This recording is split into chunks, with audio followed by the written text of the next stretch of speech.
I hereby call to order the meeting of the King George County Board of Supervisors. Are there any amendments to the agenda? Dr. Young? Yes, Madam Chair.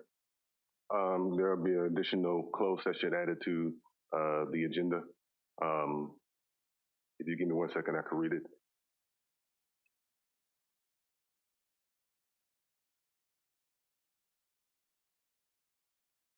I recommend that the board approve a motion to add a closed session to the agenda for the discussion and consideration of employment, assignment, appointment, performance, or resignation of specific public officers, appointees, or employees of any public body, specifically the county administrator. So moved. Second. Any further discussion? All those in favor say aye. Aye. Opposed? Chair votes aye. Motion carries. Thank you, Dr. Young. I'll now open the floor for public comment. Comments will be limited to 3 minutes per person in order to afford everyone an opportunity to speak. If comments relate to a specific public hearing item, we ask that you offer those comments at the time of the public hearing. And I would remind anyone coming forward to provide public comment, whether in person or online, to please state your name and your address. Thank you very much. Is there anyone in the audience who wishes to come forward?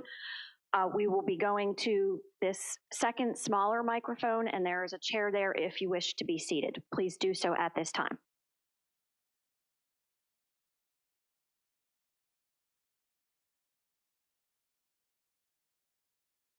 Seeing no one present in the audience coming forward for public comment, I will ask Mr. Dines. Mr. Dines, sir, do we have anyone online wishing to provide public comment this evening?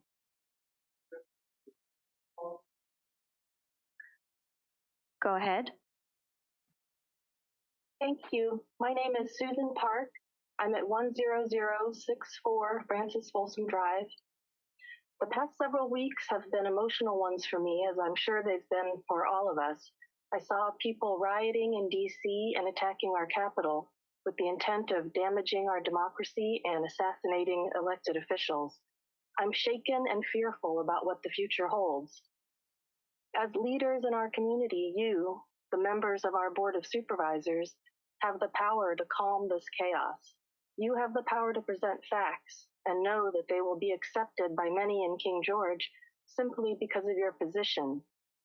I'm asking you to publicly state that there was no election fraud in the 2020 elections and to condemn the violence that took place at the Capitol on Wednesday, January 6th, in which 5 people were killed, including a Capitol police officer.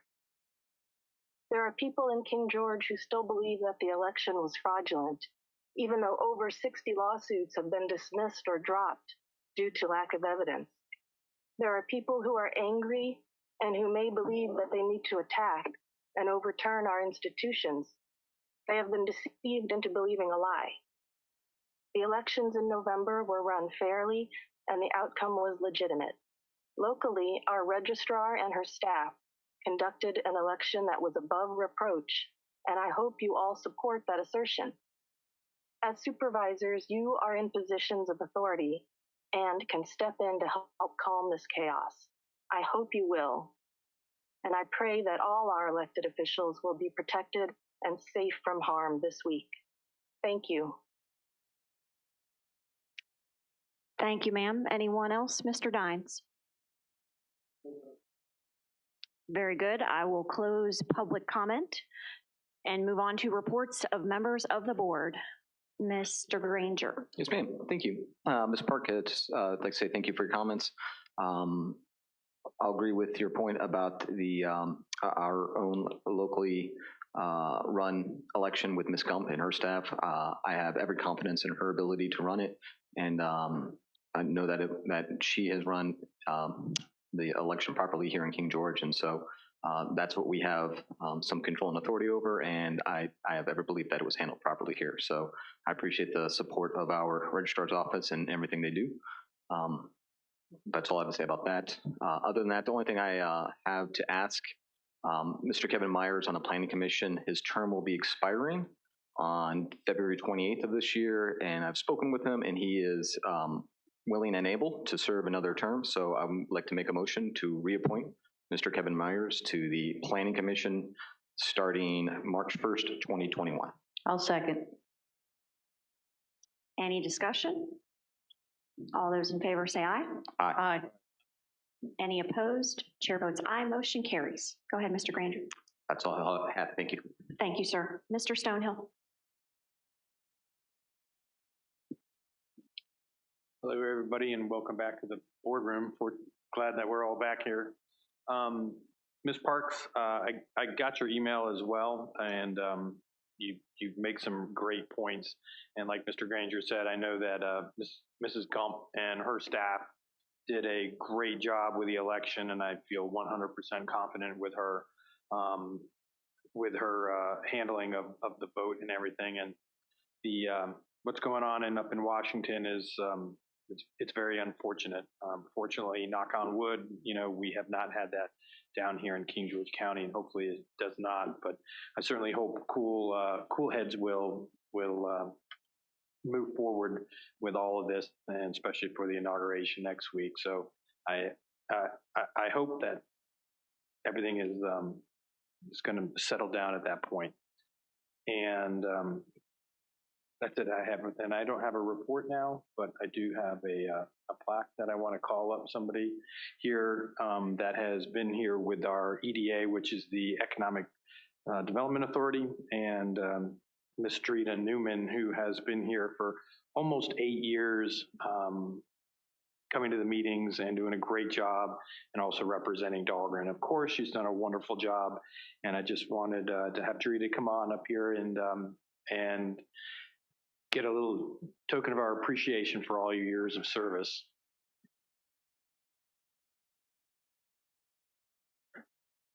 And I'll actually just read it out right now. This plaque says, with deepest and most sincere appreciation and gratitude, King George County recognizes and honors Ms. Drita Newman for years of leadership and service to the citizens of King George County, presented this 19th day of January, 2021.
Madam Chair, that's all I have. Very good. And we'll let you wrap that up because Ms. Newman is waiting to receive it, and that way she can get home safely without any scratches. Thank you again for your service, Ms. Newman.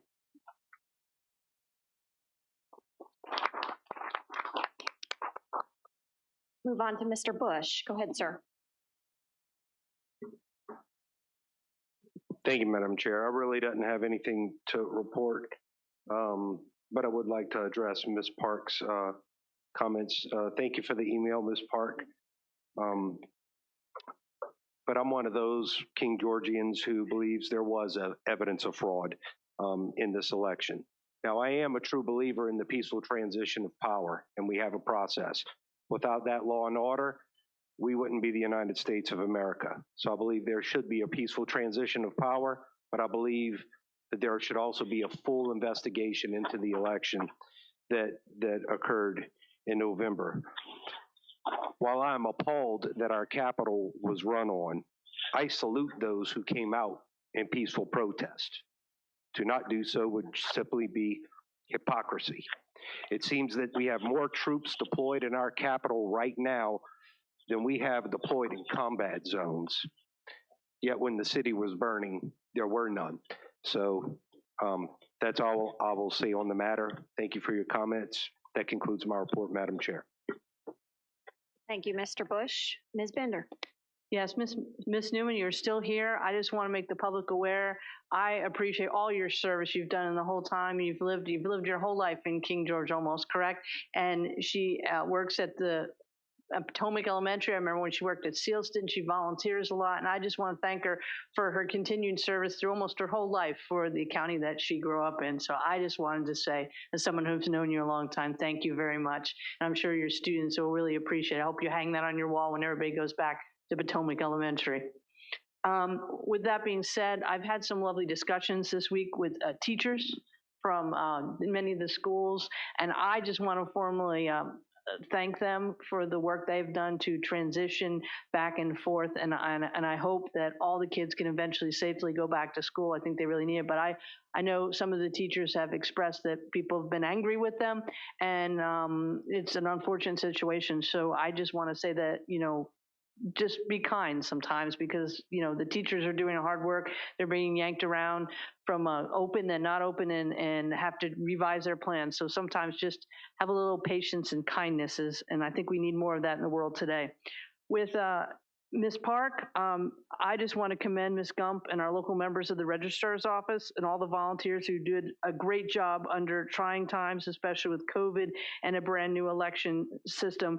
And we appreciate all of their efforts. And Ms. Park, I hope if you know of any people that are upset with it, you may contact the Sheriff's Office who could look into the matter.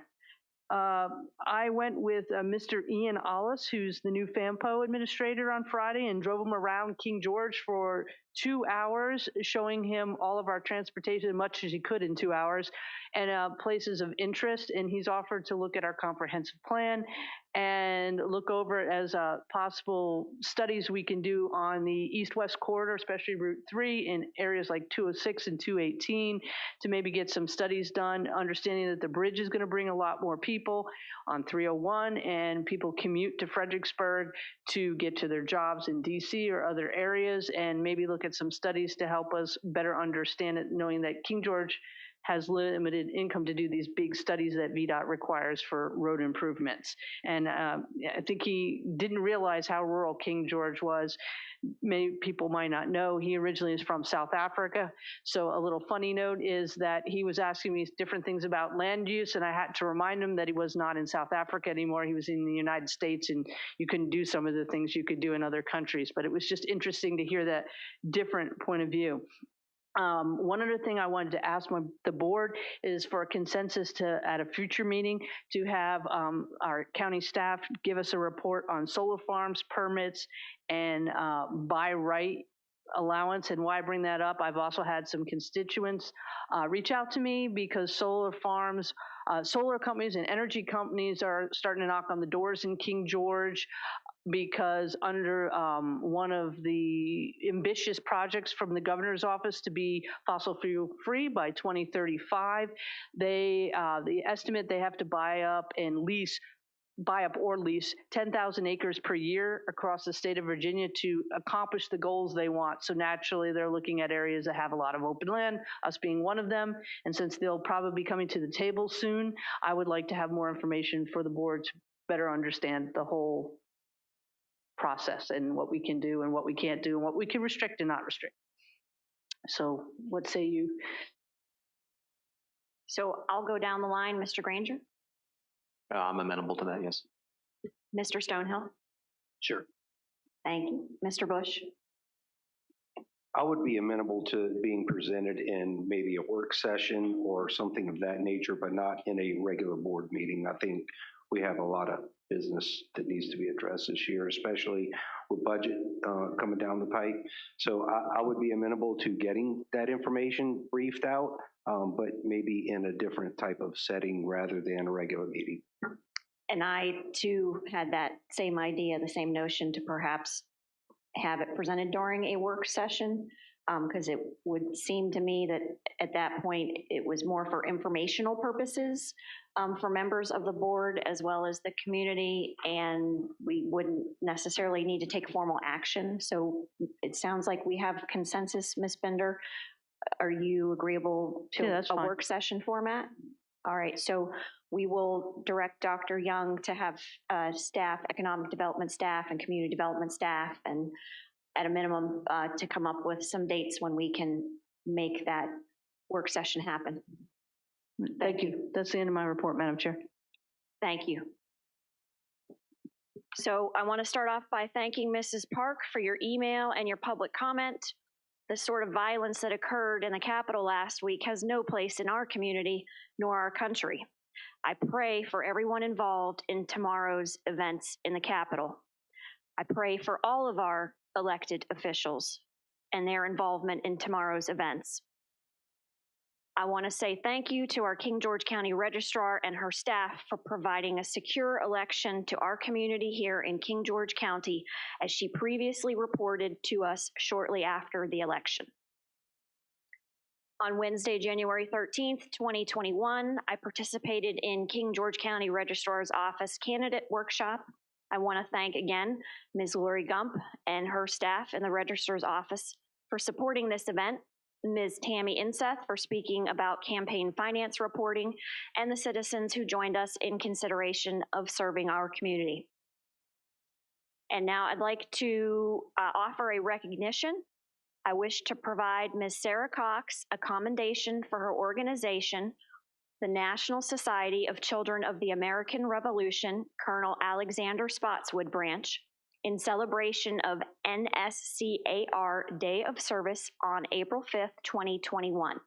Their local branch has 39 members and participates in a Kids Helping Kids program. They have done a variety of donation drives, and in particular in the past year, given the pandemic, have collected and distributed over 200,000 masks nationwide. So at this time, I will read the commendation and then I will call Ms. Cox forward in front of the flag and I'll present it to you. So bear with me one more moment. Commendation in celebration of Children of the American Revolution Day of Service. Whereas the National Society of the Children of the American Revolution, NSCAR, is the nation's oldest and largest patriotic youth organization, founded April 5th, 1895, and whereas the NSCAR focuses on patriotism, service, and education about our American heritage, and whereas the Colonel Alexander Spotswood Society, NSCAR, is active in our local community, promoting this vision to the residents of King George County and the surrounding community.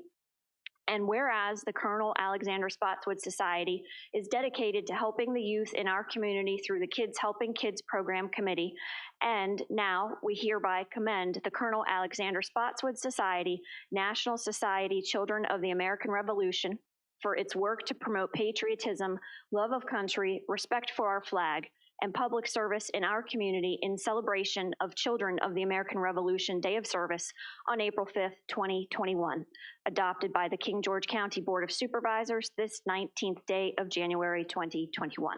And I will provide you with a couple of King George County challenge coins. One is our standard challenge coin, and the other is our recent 300th anniversary that we celebrated last year. So come on up.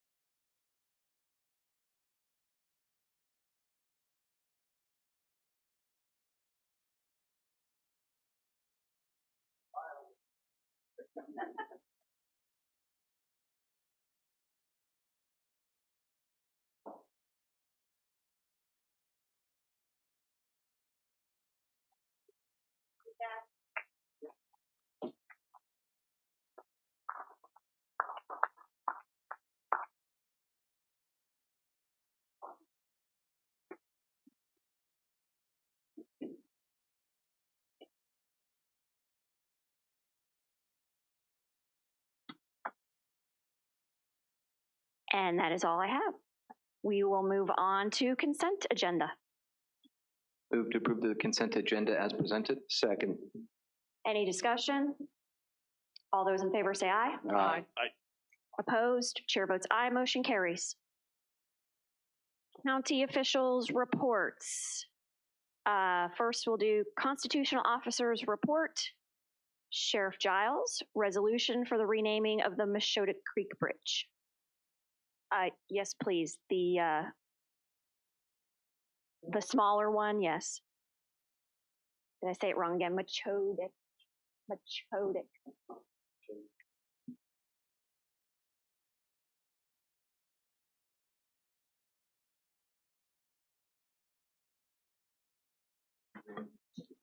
Now it is. Hey. Hi. Sorry about that. Technology. Tonight I come before you with two requests. One comes with an apology. We did some research on the bridge in Port Royal, and it was actually brought to our attention that the bridge in Port Royal between the two counties that I asked for a resolution on last year has already been named. So I apologize for that misunderstanding, and at this time I'd like to ask the board to resend the resolution that I requested back in last year, naming the Port Royal Bridge over the Rappahannock River on Route 301, James Madison Parkway, adjoining the counties of King George and Caroline. I had asked it to be named the Sergeant Nicholas C. Mason Memorial Bridge, and I'd like to ask that resolution be rescinded. So first, may I get a motion to rescind the prior resolution? I move to rescind the prior resolution. Second. Any further discussion? All those in favor say aye. Aye. Aye. Any opposed? Chair votes aye. Motion carries. Go ahead, Sheriff. And the second request is that you approve the resolution that we adopt a bridge in King George that doesn't adjoin any counties, that is strictly in King George, naming the bridge over the Machodic Creek, Route 218, Windsor Drive, the Sergeant Nicholas C. Mason Memorial Bridge, for his ultimate sacrifice on December 21st, 2004. Deputy Shriver has a copy of that, and I'd like for him to read that resolution. Good evening. Naming of the bridge over the Machodic Creek on Route 218, Windsor Drive in King George County as a Sergeant Nicholas C. Mason Memorial Bridge. Whereas Army Sergeant Nicholas C. Mason of King George, assigned to the 276th Engineer Battalion, Virginia Army National Guard, West Point, Virginia, was killed on December 21st, 2004 during an attack on Mosul, Iraq. And whereas Section 33.2-213 of the Code of Virginia authorized the Commonwealth Transportation Board to give suitable names to state highways, bridges, interchanges, and other transportation facilities, and change the names of any highway, bridges, interchanges, or other transportation facilities forming a part of the system of state highways. And whereas Section 33.2-213 provides that the Virginia Department of Transportation shall place and maintain appropriate signs indicating the names of highways, bridges, interchanges, and other transportation facilities named by the CTB, and requires that the cost of the production, placing, and maintaining such signs shall be paid by the localities in which they are located. Now therefore be it resolved of the King George County Board of Supervisors, in accordance with Section 33.2-213 of the Code of Virginia, does hereby request that the CTB name the bridge over the Machodic Creek on Route 218, Windsor Drive in the County of King George as a Sergeant Nicholas C. Mason Memorial Bridge. Be it further resolved that King George County Board of Supervisors agrees to pay the cost of producing, placing, and maintaining the signs called attention to this naming. So moved. Second. Any further discussion? All those in favor say aye. Aye. Any opposed? Chair votes aye. Motion carries. Thank you very much, Sheriff Giles and Deputy Shriver. Thank you, and again, I apologize for the misunderstanding on the first go-around. No problem. Thanks for coming out tonight. All right, moving along. Report of the County Attorney, Confederate Statute Title Search. Go ahead, sir. Thank you, Madam Chair. Just that one matter. As you know, the board authorized me to commission a title search. It's an ancient title search because it's old. And so we got the best recommendation for who to do that and engage Network Title. And I had quite a bit of back and forth with them. It took a long time. You saw a lot of these documents. I know Ms. Bender was neck deep, if not higher in trying to read and interpret these things and going underwater fast, and as was a lot of people. So we poured all of those resources onto Network Title, and they did a title search, and I've given you that. It should be included in the public record. Now, in addition, Dr. Young and I met with a number of members of the community. Dr. Young has had a million meetings, I know, on this, and done a ton of work. I myself was just in a couple of meetings, and one of those we committed to get this title and to put it out there. And so I think we've met that commitment to the folks that wanted to look at that, whomsoever that might be. Unfortunately, it is not a model of clarity. What we know is there's a cover page which you can read that says it's been on county property for a long time, and we're not exactly sure how it got there. But basically, we know that it was on private property in 1913, and somehow it got transferred to public property in 25 years ago, March of 1976, and has been under public property, presumably dominion and control, since that period of time. So there's no definitive deed or title giving it to the property. We know that it was lawfully placed on the property, and then it's been lawfully on public property, and then it's been lawfully on public property for almost exactly 45 years. I think I said 25 earlier. I meant 45 years. Lawyers aren't good at math, but it's 45 years. Which I bring that number up just because it may have import in land use law. How long something has been conspicuous and notorious is the word, just open to the public, and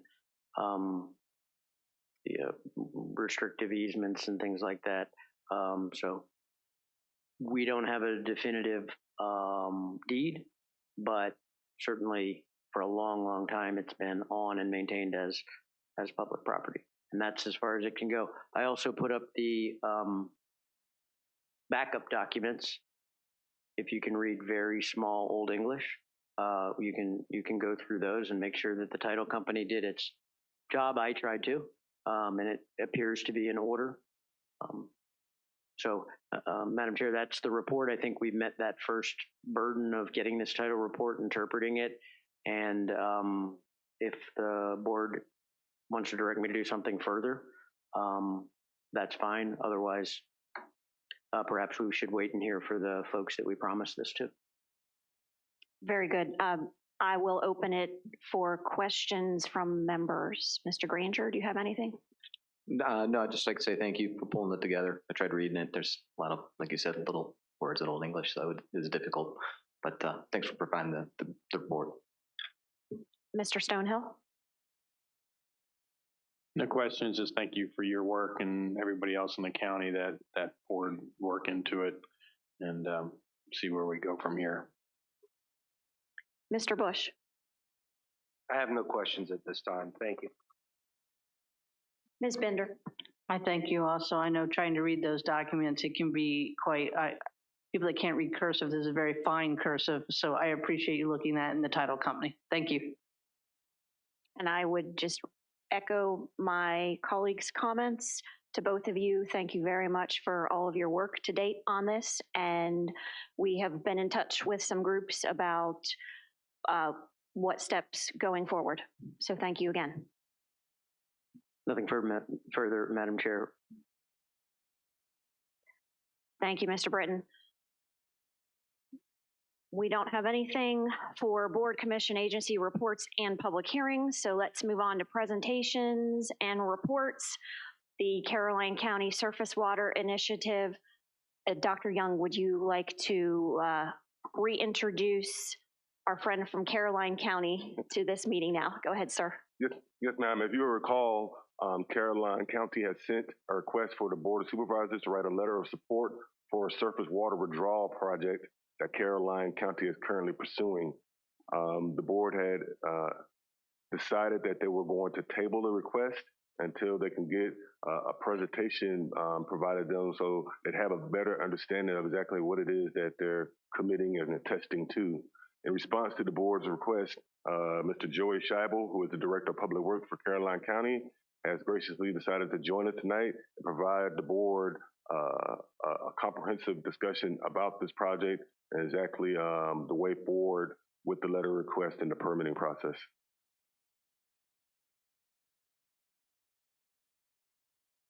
So we'll defer to Mr. Joy. Mr. Scheibel, can you hear us, sir? The conversation was muffled. I can hear you really good. All right, sir. So Dr. Young just provided an introduction to members, and he is passing the baton to you. You may go ahead with your presentation, sir. Wonderful. Thank you, Madam Chairman, members of the board. I appreciate the opportunity to be able to come before you to kind of review the process and steps that Caroline County has been through of trying to secure a permit on the Rappahannock River. Next slide, please. My name is Joseph Keeble. I am the Director of Public Utilities for Caroline County. I've been employed with the county now 28 years and have been part of this project since it was first started. As part of what we're looking to do tonight is kind of give you an overview of what the project is, the project history, what's driving this project to move us forward, looking at permitting obstacles and the things that we've had to do to get the permit, and then just talk a little bit about the local partnerships that we're trying to work through as we secure this permit. Next slide. Project overview. The purpose of this project was to provide a reliable water source for domestic and industrial users in the growth areas of Caroline County. Caroline County is located on 995 between DC and Richmond, and just a prime area for development. And knowing that one of the top three major issues that Caroline County is going to have to deal with, water is at the top of those in the top three. So we've looked at how do we do that. So we looked at raw water intake, a water treatment plant, transmission lines as part of our project, and then the intake, and then going through that permitting process. Next slide. The overall project consists of an intake on the Rappahannock River. It also consists of transmission lines and then intake to the western side of Caroline County where a water treatment plant will be located. And then a possible interconnect on this map is kind of showing at the 301 area, but it doesn't have to be there. But it just shows a possible interconnect with King George County. Next slide. Project history, kind of our planning and process. This kind of goes through everything that we've had to go through since we have revigorated this project, and the Board of Supervisors said that we really need to secure a permit. We had issued a notice to proceed to begin the permitting process with our partners, which are Hazen and Sawyer and Draper Aden. They've done a tremendous job of getting us to where we are today. We kind of went through project planning, confirmed local partnerships and participation. We actually met in 2017 with King George County to talk about this partnership. We met with Dr. Young, Chris Thomas, Travis Quisenberry, our engineers, myself, and county administrator, all came in and kind of talked about the process to see if this was something that was interesting from a staff level of King George possibly participating in. And we got the head nod that this sounds like it could be a good idea. So we've kind of moved forward with kind of, you might be a partner as we move through here. So as we continued on through our process, we went through sanitary surveys, intake, location, site selections, raw water sampling, threatened and endangered species, archaeologicals, alternative impact studies, land bathymetrics and surveys. And we spent quite a bit of time to develop a salinity model that really helped us looking at the hydrodynamic evaluation on the river itself. We kind of did a conceptual design, prepared and submitted our joint permit application. So we've got kind of 2 steps left, and that's the public notice comment period. DEQ will kind of put that out there, and then hopefully being able to get our JPA. Next. So I don't necessarily want to go through every one of these, but just kind of wanted to show you kind of a history and milestones so that you all would have that. We did start this originally in May of 2004, and that was by submitting a joint permit application and that was done in March of 2005. We did receive a permit. When we did the permit application that time, we basically did a few engineering tasks, and then we filled out the application and submitted it to DEQ and their joint partners. In that, when we got our permit back, we had a whole laundry list of things that we had to take care of and do studies on to be able to present back to them. So we kind of started on some of those projects in around 2011 as the economy really started tightening up on everything. The county, or 2008, I should say, the county kind of put the brakes on this project just because we were trying to conserve as much money as we can. And then we started kind of really picking this project up back in April of 2016 when we updated our master plan. Next slide. So we updated that. We met with King George again on August 17th, and then we started working on all of the meetings that we had to have for pre-application meetings and review meetings with all the regulatory information agencies, I should say. Pre-application consulting meetings. We developed salinity models, intake screens, prepared for a panel meeting with all the regulatory agencies, went through all of our historical, archaeological, all of our public meetings and hearings that we had, threatened endangered species, and then an impact analysis. And in March of 2020, we finally submitted our joint river permit application to DEQ. Now it's called joint because jointly it goes to DEQ, who then disseminates that information among all the different regulatory agencies. So they consider that joint from their side, not joint from the county and King George submitting this, but as a permitting side. Next slide. So project drivers. One of the bigger drivers is the Eastern Virginia groundwater management area. And as you'll see on the map to the right, the green area indicates the groundwater management area. That management area has been in place since around 2013. Originally started down in Newport News area, and it was expanded. And again, one of those unfunded mandates pushed down by the state, and has really impacted everybody that's in this green area now on their well withdrawals. So it's really limited to how much water we can withdraw from the ground, and additional new permitting for wells in the future. And it's made a big impact on how we're going to meet our long and midterm needs. Next slide. So on here just kind of shows the increased growth that's anticipated in Caroline County and our projected needs. And as you can see, the permit period for the original permit, they allowed us to look at the 2035 time period, but this does go all the way to 2050 for our slide to kind of get us out there. So as we're looking at how much water we're going to need over a period of time, knowing this is a long-term project. Next slide. Caroline County is consisted of 3 public water systems. We've got 15 groundwater wells with a combined capacity of 1.36 million gallons per day. So very similar to King George County, that we have a bunch of smaller well systems. You all have a lot more than we do, but knowing that wells are not our mid or long-term solution. Next slide. So some other project drivers, as we were looking and trying to see if King George was interested in being a partner, we looked at the State Water Resource Plan. This is noted from 2015, as well as some other documents that we've gotten from King George County. And really what your plan shows is a water supply deficit between 1.5 and 2 million gallons is estimated by the year end of 2030. So that kind of, as we were looking, is possibly having a partner, knew that you all would possibly have a need as well. We'll also note that in your plan, it does have alternate water sources identified that include possible interconnections with neighboring locality, reservoir developments, and an intake on the Rappahannock River. So just knowing that, it kind of played into the hand of trying to move forward as a partnership that would benefit both of our localities. Next slide.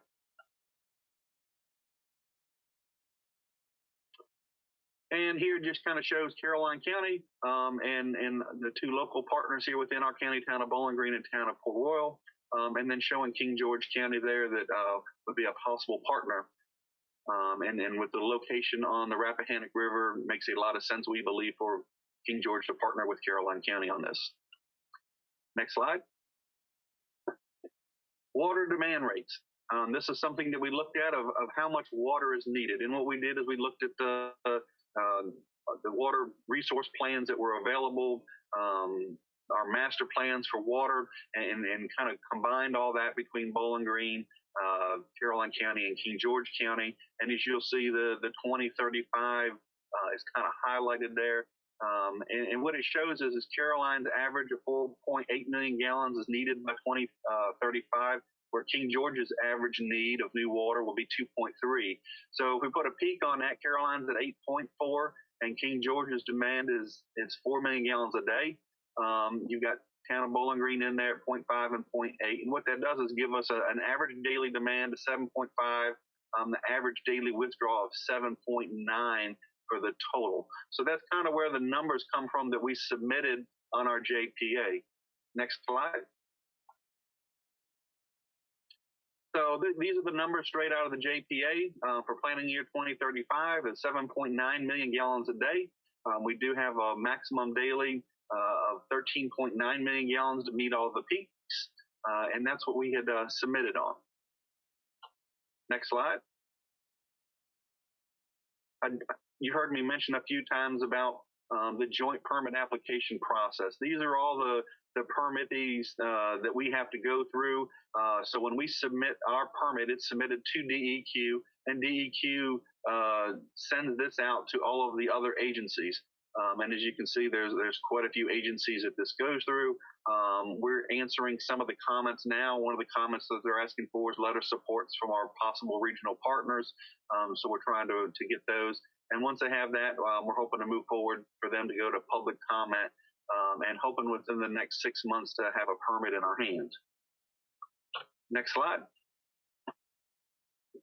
So as Caroline County looked at a water supply, we said, well, what makes a good water source? So things that make a good water source that we looked at was adequate water volume, reliability of the source. Is it going to be impacted by droughts? Is it going to be impacted by groundwater levels dropping, water quality of how good the water is and how much it will be needed to be treated, and then of course the cost of actually providing that water source.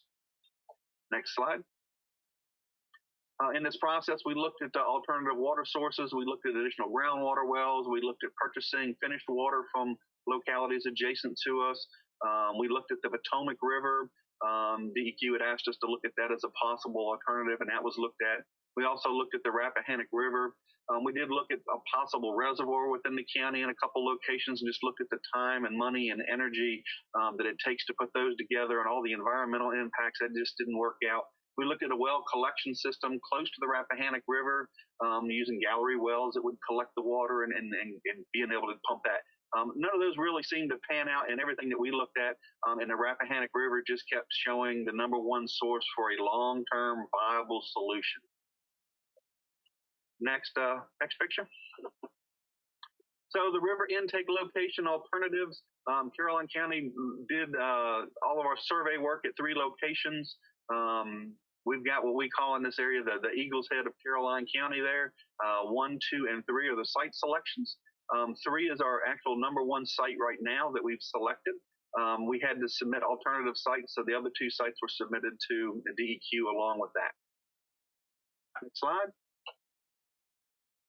Field investigations included a lot of things, but I did include bathymetric surveys of the actual intake sites. Wetlands delineations have been performed, historical surveys have been formed, cultural resources, and all those things have been performed in these areas. Next slide. So we talked a little bit about making sure that we had the quantity of water. So the hydrology of the river, on the Rappahannock River, there's a lot of good information. This was actually taken from the gauge near Fredericksburg, up near the Emory Dam, and it actually went back all the way to 1907. So we have a lot of good information just from that one site. We've also had additional sites throughout the watershed area that we were able to use and put together to look at the water flow within the Rappahannock River. And some of it was not only the quantity of water, but the quality of water. So we'll talk a little bit about that. Go ahead to the next one. So the next slide here kind of shows the watershed area. You'll see that in the purplish color, and as it goes down into the Rappahannock River. And what we did was looked at the quantity of water, but also the quality. And salinity, the salt in the water, was a big concern. And the biggest concern was its treatment. How do we treat this? Can we put in a conventional water plant, or do we have to put in a state-of-the-art facility with membrane filtration, reverse osmosis, very expensive not only to construct but to operate. But we were concerned that we needed to make sure that we could meet the most stringent requirements. So if we knew that we could have an excursion, we wanted to make sure that we would have a water supply. So that really looked at the flows, the tides, and the quality of water, and we looked at the salinity model, and we're actually able to put other indicators and attach this to this model and look at water quality, and really helped us and actually the regulators as they looked at this of how this is going to impact the stream. Next slide. So what this shows is the tidal river salinity. We know that in times that the salt water in the Port Royal area has been high enough for farmers that have used water for irrigation that it has killed their crops. So we knew that the salinity content could be high in the Port Royal area. And as you'll see here in the modeling, it actually showed in Port Royal that conductivity levels can get pretty high in that location. So Port Royal at the bridge is not a good location. So then you see our sites 1, 2, and 3. The important thing to look at really is that conductivity level at the bottom. We're between 0 and the first line is 500. So if you look at sites 3, which is our primary site, we're below the 500 conductivity level. And we'll show you on the next slide what that means. Next slide. All right, the next slide really shows you the secondary contamination level of 500 and chlorides at 250. So knowing that those are the limits of what we have, really based on the TDS, it's estimated at 450 milligrams. So we're really below where we're going to be and look really good. So that's really what's desired, the most desirable for the aesthetics, the most desirable for the taste, and even treatability. And as you'll see, the 1, 2, 3, 4 below of where we want to be. So we feel really good of where we're at in number 1 of being preferred for water quality on the river. Next slide. This is a concept of what we are proposing. As you'll see in here, you'll see we're kind of in a bend in the river. You'll see on top of the river the pump station, and then you'll see where the line comes from the river and goes into screens. We are looking at using wedge wire intake screens on the river itself. We do know that we have to do some temporary dewatering for the intake site during construction of the shaft, as well as the tunnel that has to be done. As you'll see here, the raw water pump station is designed for a capacity of up to 13.8 million gallons a day. We have looked at certain components as the shaft going out into the river and being able to add additional screens in there. So some of our studies have actually been done looking at 18 million gallons a day, even though our permit doesn't reflect that because we've had to look at the 2035 is our regulatory requirement for submitting. So, but we have looked at 18 million gallons a day so that Caroline County or its partners could possibly tap into additional water in the future if necessary. Next slide. This is really the concept of what you'll see on the left of your screen should be the pump station with a shaft going down from the elevation. And then we've got the intake pipe that goes from that pump station out into the river. And you'll see that the intake screens are a minimum of 8 foot below the water level. So that puts us in a good place where we're in a swift river bend, keeps out debris. It also keeps fish larvae moving. And then the wedge wire screens that are in the water are designed to stop impingement of ichthyoplankton and other fish larvae that are in the river. And being 8 foot below the water level should help us greatly in avoiding impacts by passing boats. Next slide. just some final thoughts. Caroline County spent a great deal of time and money in the pursuit of this withdrawal permit on the Rappahannock River to meet its mid to long-term water needs due to declining groundwater levels in the eastern Virginia aquifers. So really, this is kind of the whole sum of the whole presentation of why we are where we are at. The Rappahannock River provides a viable source of water for the long-term needs of Caroline County and its strategic partners. Next slide. The Caroline County Board of Supervisors supports a regional partnership with King George County for the purpose of this joint permit application. My board has actually adopted a resolution for this, and for the construction of the Rappahannock River intake and being a partner with both jurisdictions along with both towns located within Caroline County. And what we're asking for tonight is King George County to support this strategic partnership by sending a letter of support to the Virginia Department of Environmental Equality. At this point, Caroline County is not looking to have you sign the dotted line.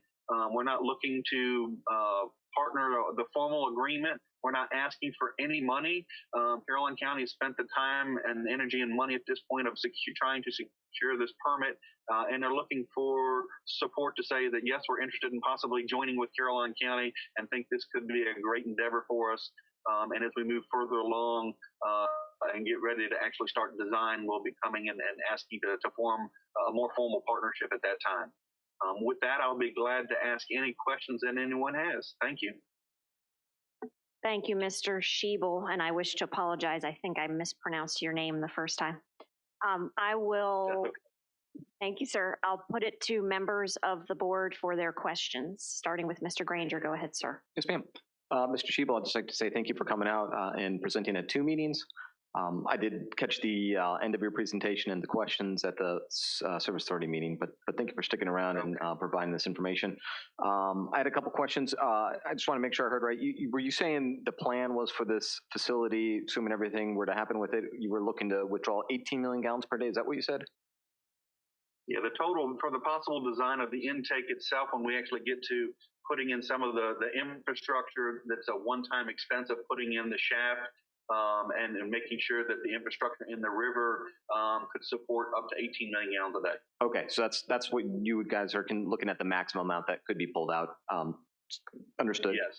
I guess my other question would be your final thoughts. I thought brought up the real, I think, reason why this is probably being pursued with the declining groundwater levels obviously being an issue. What is your plan for the existing wells you have? Let's say this project gets done and it's in place, would you abandon those wells? Would you leave them in place as backups? Would you still use them along with this water system? What's that plan? It's our thought at this point that we would reserve the wells and use them as a backup. It does create some obstacles when you're using chlorines to treat a well system, and you'll be using chloramines for a water plant, and trying to mix those two can be a little temperamental at times. And the expense of operating a water plant doesn't make any sense to also be operating the well system. So we'd want to use as much water because it's going to be more efficient to pull it from the river. We'll be able to control the water quality a lot better. With groundwater, we're in bedrock in a majority of our wells now. We're not in a sediment overlay in the main county system. So we end up with a real issue with hard water. But I would think that we would hold on to those wells for possible emergencies. Okay. I appreciate it. I don't have any other questions off the top of my head. I heard Ms. Benders earlier, and so those were some I had as well. So I appreciate her asking those during the Service Authority meeting. Just my 2 cents, I'll just share it as, I think this makes a lot of sense, and I think we should move forward with providing support, but I'll let everyone else ask questions. Thank you, Mr. Granger. Mr. Stonehill. Thank you for coming out for your presentation. You just answered one of the questions, was 18 million max withdrawal. And what did you say the flow was up there? I'm sorry, sir, I can't quite hear you. Madam Chair, can you relay it for me? You answered one of my questions, which was the max withdrawal there, and you said 18 million. And I think I saw somewhere there was a flow up there as well. What was that? So if you actually go back to the slide, the actual flow amount in our JPA will be a total of 7.9 million gallons a day would be the average, with a maximum instantaneous of 13.9 million. And that takes us through 2035.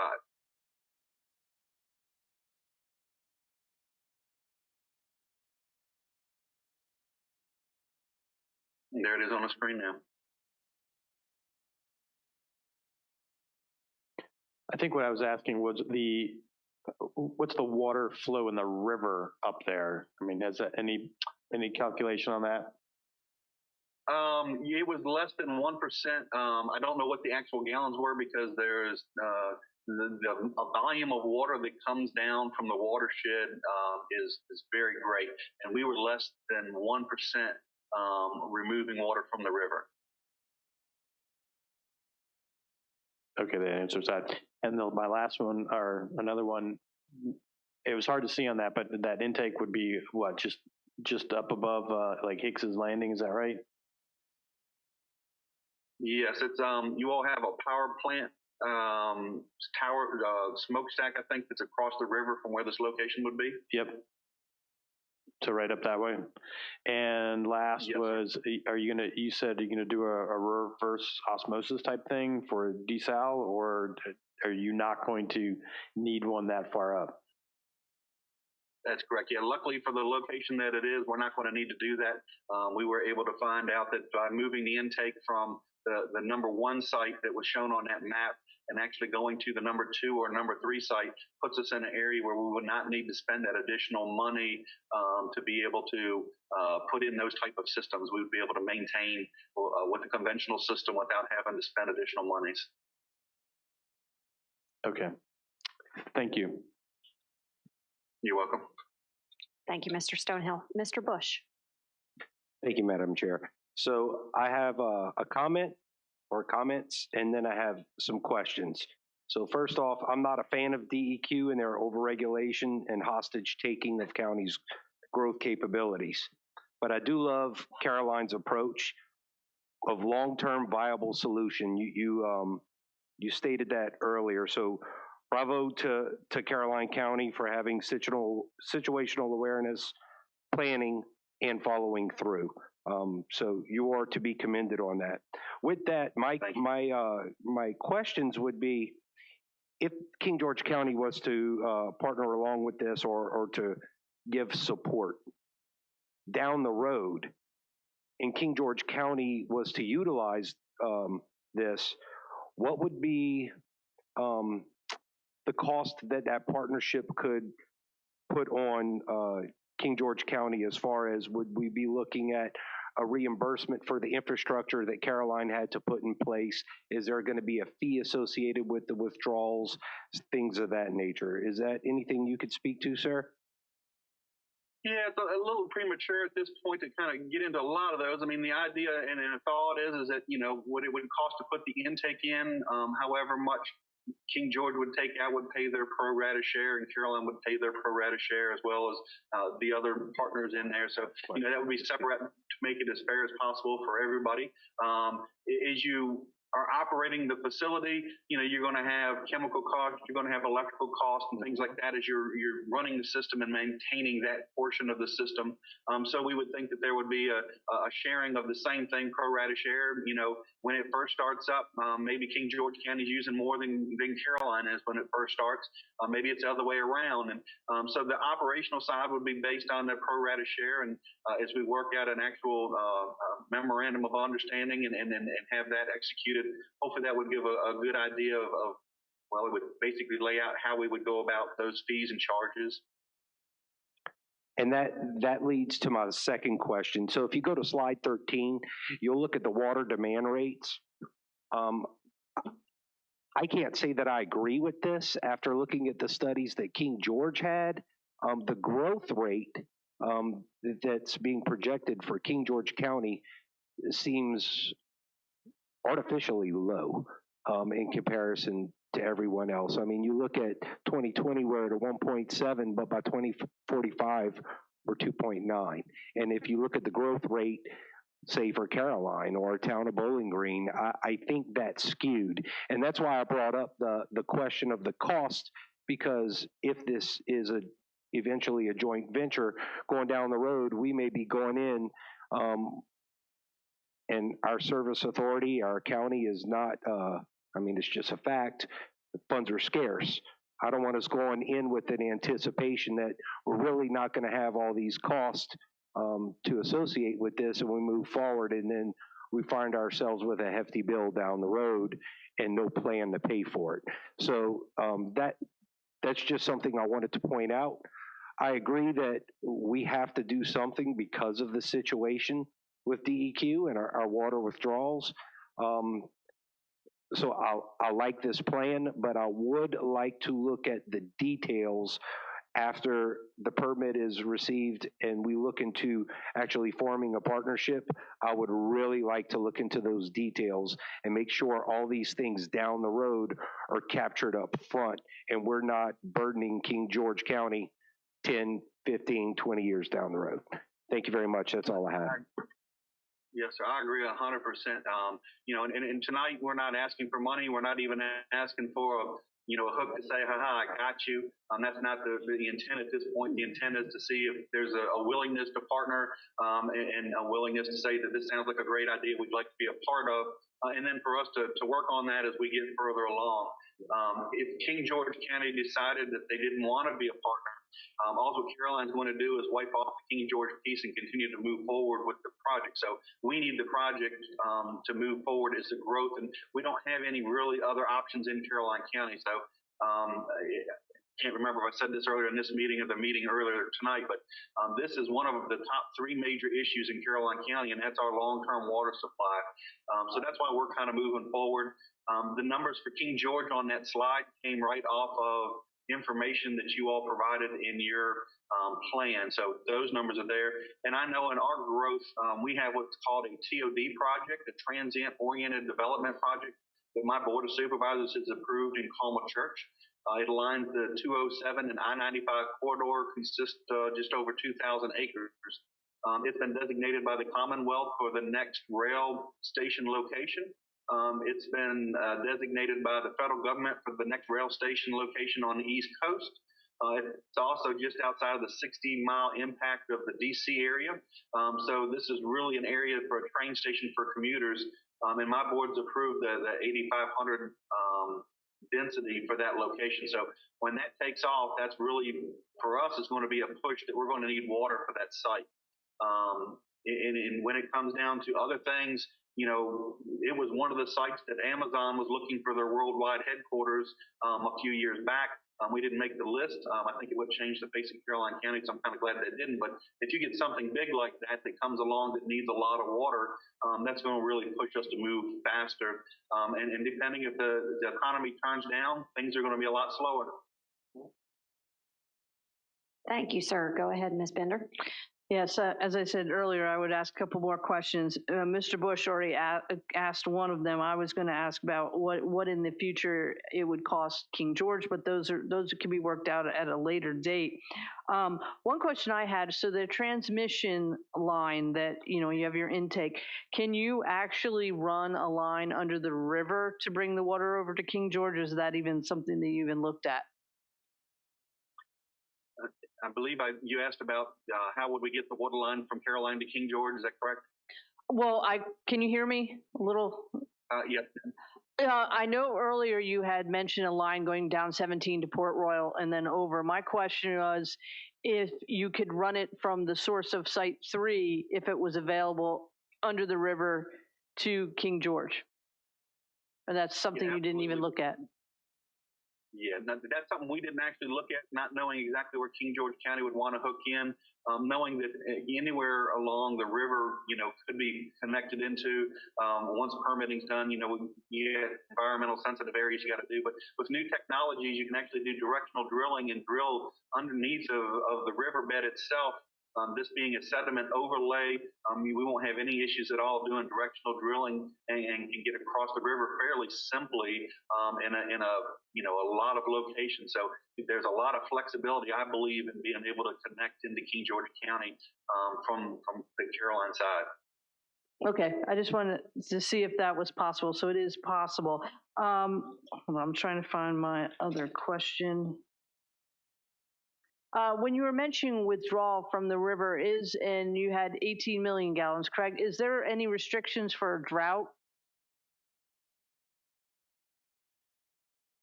I heard 18 million gallon in restrictions. For drought, like if there was a drought? So that was one of the reasons why we actually looked at the hydrology of the river.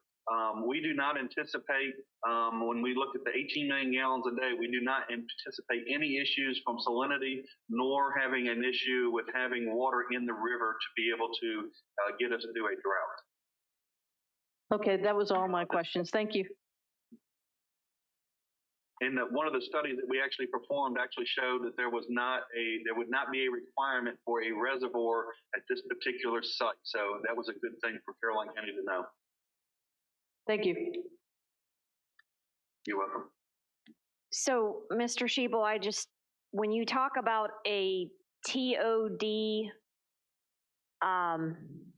area and the density that you're talking about, you all are looking at something akin to Spotsylvania, where they put the VRE station in, and then they have the new developments with the higher density housing at New Post. Is that kind of Caroline County's plan going forward? It is for that TOD project. There's actually a developer that's come in and had it rezoned and spent quite a bit of time of trying to market this property.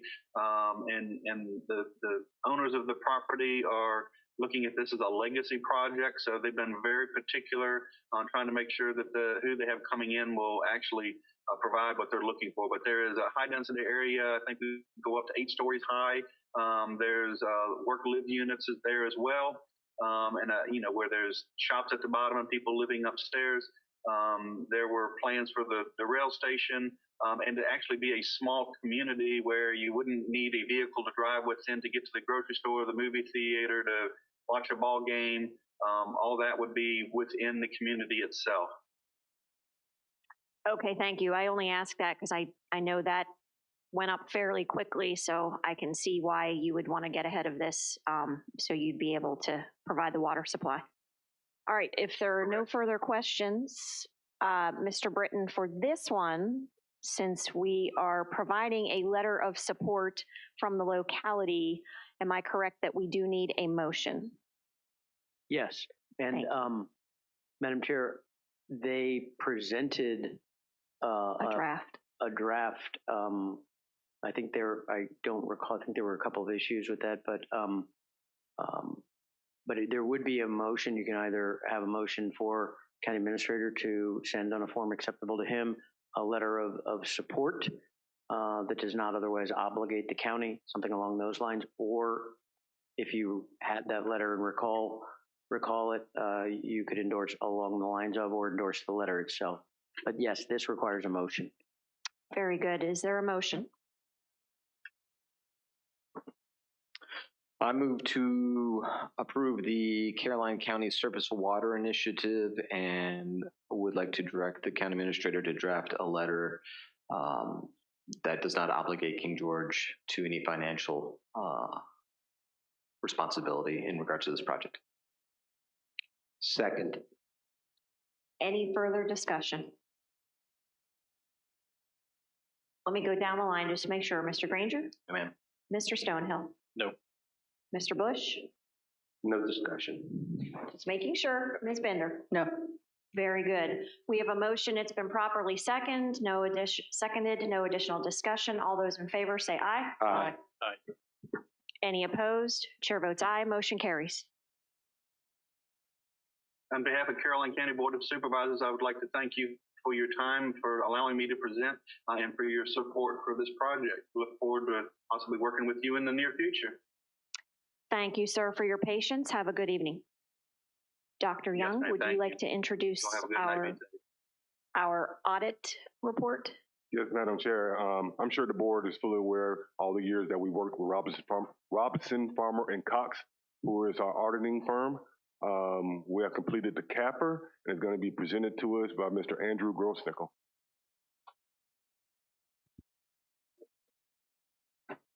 Thank you.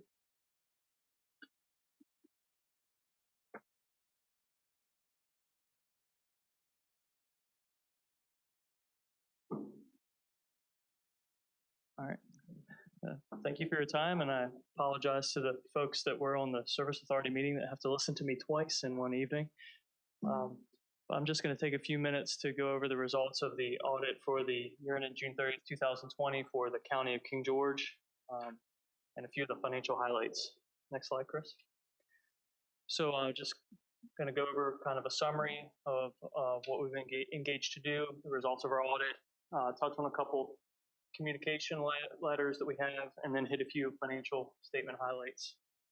Okay, Chris. So we were engaged to perform financial statement audit and compliance audits for the county for the year ended June 30th, 2020. These audits were subject to the generally accepted auditing standards of the United States of America, specification of the audits of counties, cities, and towns that's issued by the Auditor of Public Accounts of Virginia. Standards for financial audits contained in the Government Auditing Standards issued by Comptroller General, the Single Audit Act amendments, and also the provisions of uniform guidance. Next slide, Chris. And so the main byproduct of our audit is the independent auditor's reports, which are contained in the comprehensive annual financial report. So these are, our opinions or our reports. And in the county CAFR, there are 3 such reports. So first of all, we have an independent auditor's report, which is basically on the financial statements, on the numbers themselves. And we issued an unmodified opinion, which is, I know the language can be a little confusing, but that's a clean report. We didn't have to have any modifications to the auditor's report. Second, the second item that we have in the second 2 reports we have are more of compliance type reports. The first of those is the internal control over financial reporting and on compliance. You'll hear this referred to often as the Government Auditing Standards Report or the Yellow Book Report. Governmental entities are required to have their internal controls reported on, as well as compliance matters reported on during the process of your audit. And so in that report, we note any material weaknesses or significant deficiencies in controls or any compliance matters that come about during the course of our audit. We did have one material weakness in internal controls. If you would look on the very last page of the bound CAFR document, there's the narrative information on that, but basically the material weakness related to the bank reconciliation process. During the fiscal year 2020, the bank reconciliation was not prepared in a timely manner, and the bank reconciliation for the month of June 30th, 2020 was not completed until December 2020. And this is obviously an integral part of the internal controls of the county. One of the main drivers on that delay was the implementation of a new billing system for water and sewer billings, and that did contribute to that delay. But we just want to recommend that the county take steps to firm up that reconciliation process. The cash is, one of the most important pieces of information to have a good handle on, and is a driver of revenue and expenditure data for the county. I know the Treasurer's Office has been in touch with a Treasurer's Office at another locality to kind of touch base with them on some best practices. And I'm going to follow up with the Treasurer's Office on the implementation of those items and have them go over their new updated practices in that area. But we did have that item. Oh, back one, Chris. I have one last report to touch on. The third report is on what we refer to as a uniform guidance or the single audit. So any governmental entity, and even nonprofits that expend over $750,000 of federal awards in a given year are required to undergo what's called a single audit.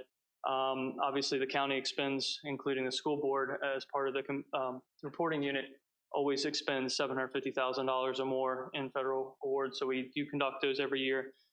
This year, I'm pleased to report we had no material weaknesses or significant deficiencies when it came to the major programs that we tested under the uniform guidance requirements.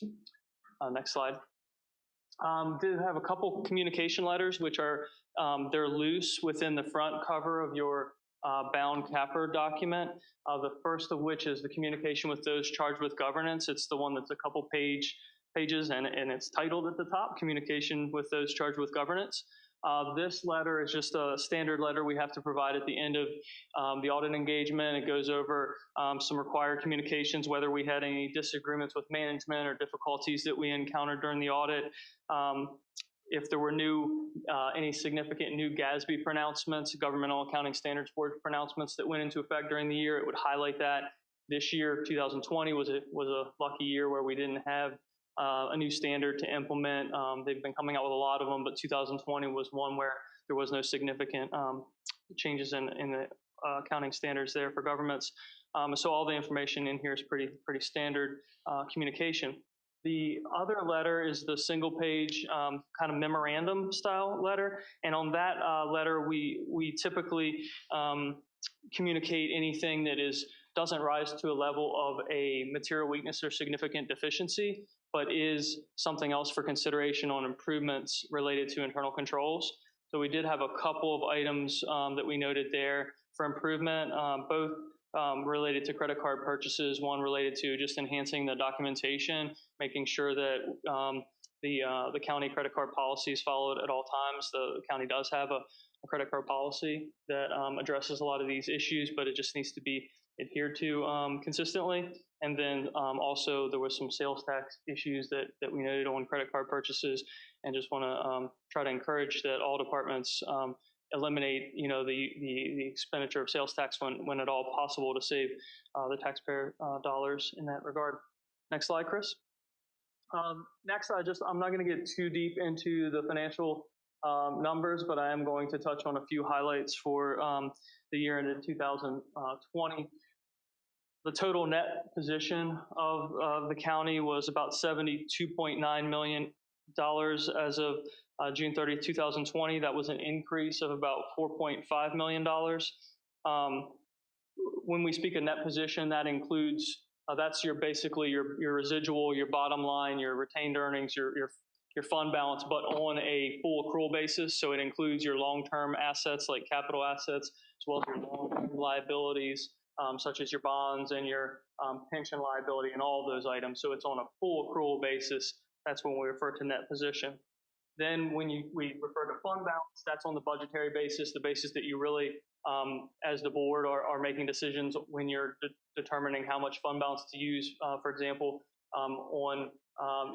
during your budget process, things of that nature. And so for fund balance, the governmental funds, which includes not only the general fund, but capital projects funds and all of the funds of the county other than the water and sewer funds, had total fund balance of about $55 million at June 30, 2020.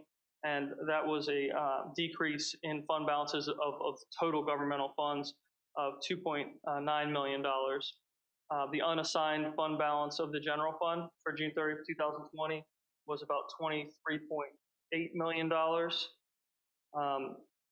Another item that is always of note, an exhibit for you to kind of review in more detail when you have some time, is Exhibit 10, which for the general fund goes through the budgetary comparison for revenues and expenses of the county, and gives you a breakdown by major revenue type and then by expenditure department level of the budget, original budget, final budget, actual for the general fund. Both the revenues and expenditures for the general fund had positive budgetary variances for the year ended June 30, 2020. So revenues exceeded budget and expenditures were held within budget for June 30, 2020. And then the net position of the business type activities, which is the King George Service Authority funds at June 30, 2020 was $19.9 million, which was an increase of about $365,000 from the prior year. Next slide, Chris. Next, I just have a summary of fund balance for the general fund for the last 5 years. You can see when I referenced the decrease earlier, that was a decrease in overall governmental fund balances, including the capital projects fund, and that was a decrease primarily driven by the expenditure of scheduled capital projects. But the general fund itself had an increase of $3.6 million of fund balance for the year ended June 30th, 2020. Next slide, Chris. This is just a little chart that shows the trend of the fund balance. The buckets that you have there, the non-spendable, that's like prepaids and things of that nature. Things that are restricted, committed, assigned, and then unassigned funds. The county has a policy of maintaining a minimum of 15% of their operating budget for unassigned fund balance. And for June 30th, 2020, the unassigned fund balance was about 43%. So you have well over what the minimum, fund balance that you are looking for in the general fund, minimum unassigned fund balance, that is. Next slide, Chris. This is just a little line graph that's showing the general fund revenues trends over the last 5 years. You see property taxes, obviously the largest component, permits and privileges and licenses, and then your intergovernmental, that includes both your state and federal grant monies, other local taxes, and then charges for services miscellaneous are kind of jumbled together there at the bottom with the use of money and property because they pretty much are very similar levels. Chris? Next slide, Chris. I'm sorry, I may have gotten my mic away from me here for a second. So the 2020 governmental fund revenues, this is just a little pie chart that gives you a breakdown of the governmental fund revenues and how they're broken down. You can see obviously the largest component being property taxes, followed with your permits, privilege fees and licenses, and then your other local taxes and intergovernmental revenues. Next slide, Chris. I might be picking up both of those mics there. The governmental fund expenditures, this is another little line chart here that shows you how the functional expenses have trended over the last 5 years for your major functional items for the county. You can see obviously the top line there is education and then public safety. Those two are the largest components of your governmental fund expenditures. Chris? And then the next slide we have is another pie chart that just breaks down those functional buckets into a more visual representation of how that pie is broken down, how that these are governmental fund expenditures and how each dollar, what percentage of each governmental expenditure dollar is going to the basic function. So again, education is about 41.6%, public safety is about 20.6%, and this is the education. By education, this is not the total cost of the education. It is really the county contribution as a percentage of the overall expenditures of the governmental funds for the county. Next slide, Chris. And with that, I'd be glad to open it up to any questions related to the audit for June 30th, 2020. Thank you, sir. Mr. Granger? No, I don't have any questions to say. Thank you for the recommendations, though. So it's definitely something for us to look at. So thank you for that. Yes, sir. Mr. Stonehill? No questions. Just thank you for all the work you all did. Thank you. Mr. Bush? Thank you, Madam Chair. No questions in particular, but I do have a comment about something in here. Is now the appropriate time to address that? If you would like to, go ahead. Thank you. So this first page that we got, the supporting documentation of credit card purchases, I've brought this up the last 3 years on the board, that we have too many people that have access to credit cards and it's becoming hard to track. They're spending public dollars with these credit cards. I find this problematic. So again, I would just like to look into limiting who has actual access to utilize a purchase card or a credit card. And if they're not following the policy, they lose that privilege. And if that means they can't execute their job, then they can't execute their job. But I've been bringing this up for 3 years now. The other thing, thank you, sir, for your presentation. I do find it problematic on one of the pie charts that was previous in here. We rely way too heavily on property taxes for revenues. I would like to see us take a more robust stand on diversifying our portfolio, on how we're bringing revenues in. There it is right there. Thank you for bringing that up. So almost 50% of our revenues are property taxes. But that other local taxes come from business investments, things of that nature. So I know that we get brought things from economic development.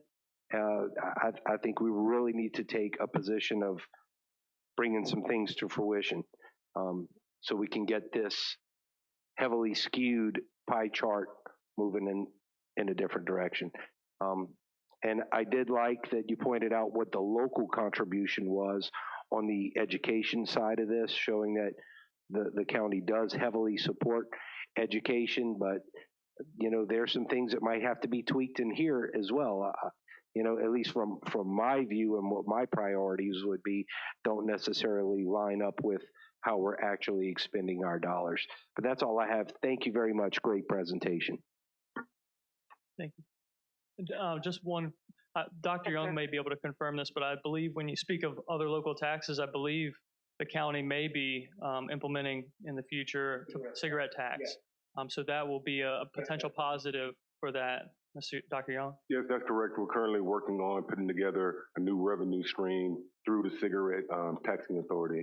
And regarding the credit card policy, we did identify that as problematic with the sales tax issues and turning in receipts. And if the board will recall, you all did adopt a new amendment in the financial policy where credit cards are being suspended if they don't utilize the tax-free incentive for local government, or if they're late on their receipts. So we really tightened down on that, and we are seeing less of those incidences taking place. Thank you, Dr. Young. Ms. Bender? Yes, I want to thank you. This is a very comprehensive document, and I know I'll be going through it, but I wanted to ask one question. For Public Works on that chart, is that our service authority, or what is in that pie? No, so the service authority is a enterprise function. So Public Works would be things like engineering and some of the other, let me see some of the departments that fall under your Public Works. Ma'am, that would be engineering, convenience center, general properties, those items fall under the Public Works bucket. I just wanted to point that out, especially for those viewing online. They might think that's the service authority because people think about that. Its own large. Those are termed business type activities. These are just the governmental activities, and for the county purposes of this presentation, we focused on non-service authority items since we kind of had a separate set of financial statements.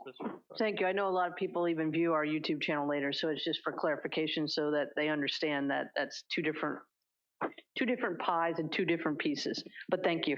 Absolutely. And if anybody's that's watching online, wants to drill down on any of those buckets to kind of see what types of items fall into those buckets. Again, that Exhibit 10 that I referenced kind of lists out, each has a subtotal for general fund functions. And while that's just the general fund itself, not all governmental activities, it gives you a great idea of, okay, these are the items that subtotal into public safety, Public Works, et cetera. Okay, thank you, Ms. Bender. Thank you very much, sir, for your presentation. This isn't directed towards you. I appreciate all your work in the audit. But I did have a couple concerns I share with my colleagues. The one about staff still not submitting receipts and following the policy. I know, Dr. Young, you did mention that.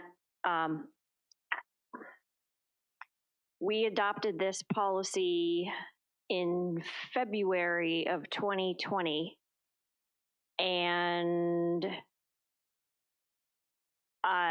it actually said, we added in red, violation of this section of the policy to include failing to meet receipts and supporting documentation requirements will result in the deactivation of your card. Cards deactivated for failing to meet the county financial policy will not be reactivated without the written consent of the finance director and the county administrator. So I don't expect an answer tonight, Dr. Young, but if you can report back to the board how many times that has happened, and if there are habitual offenders, I would suggest to you that they need their cards pulled permanently and no longer enjoy the privilege of having a county credit card. Because this policy was firm a year ago, and to my knowledge, we required everyone with a card to sign it. So they acknowledged it in writing that they would abide by these rules to have the privilege of having a county credit card. The second thing, can we perhaps just send correspondence to DSS? I realize they had a change in leadership in the past year. Just asking them to tighten up the sales tax issue and provide a set, one of those sales tax exemption cards from the procurement office for every cardholder in DSS as a friendly reminder of the policy and the need to enforce the sales tax exemption. And then I feel like we've seen the treasurer issue several times too.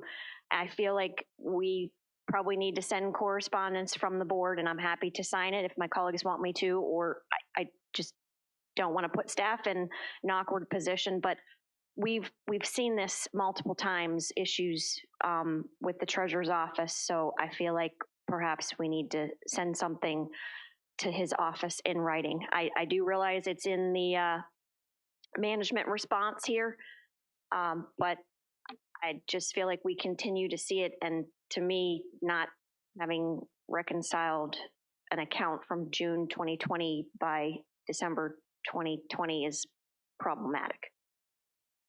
Do my colleagues, would you agree on sending correspondence in these cases, what I'm suggesting? Do you want me to break them down again individually in case anybody doesn't?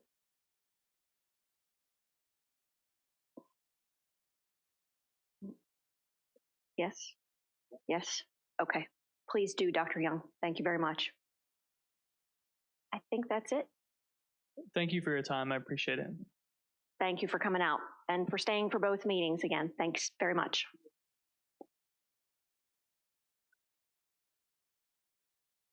All right, I believe we are on County Administration Declaration of Emergency. Dr. Young, please.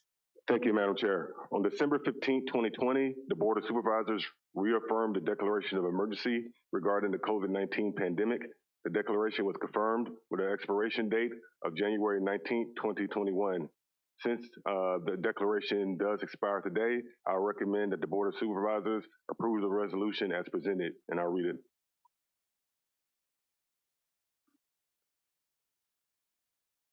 At a regular meeting of the Board of Supervisors of King George County, Virginia, held at King George County Boardroom on January 19, 2021, the following declaration was consented to, confirmed, and adopted, declaring a continuing local emergency to exist in King George County, Virginia.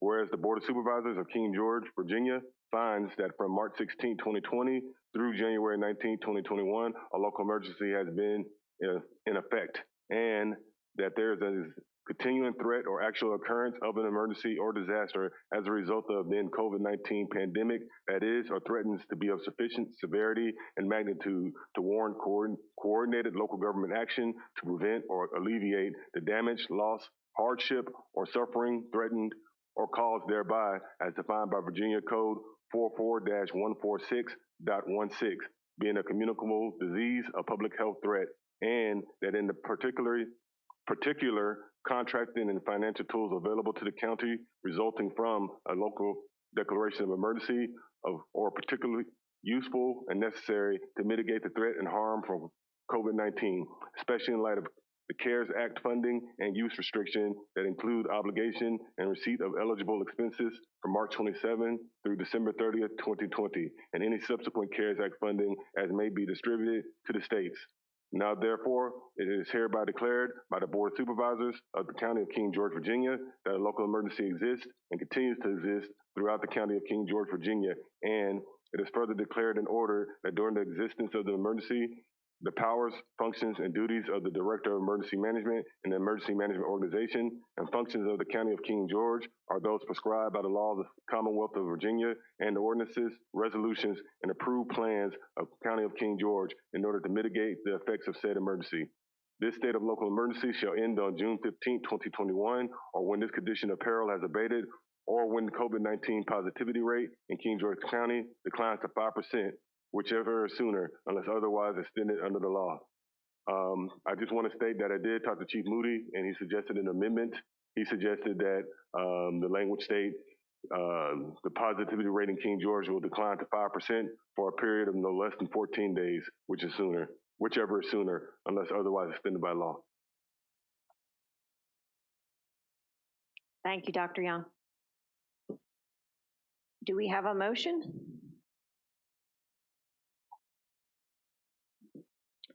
Madam Chair, if I may, I think that we should make the new date December 31st, 2021, if you're under the CARES Act, because it was extended.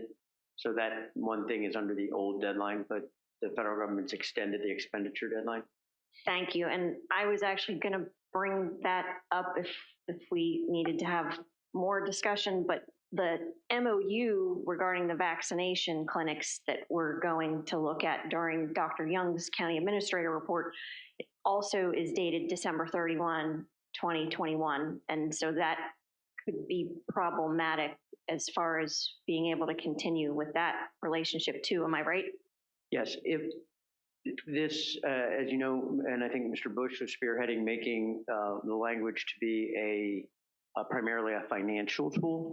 One of the issues, though, is that we have engaged in certain mutual aid agreements or intergovernmental agreements, and those in part, if executed, would be reliant on a declaration of local emergency. One of those is an upcoming MOU that you're looking at that says that y'all will give over some staff to help actually administer the vaccines on behalf of VDH.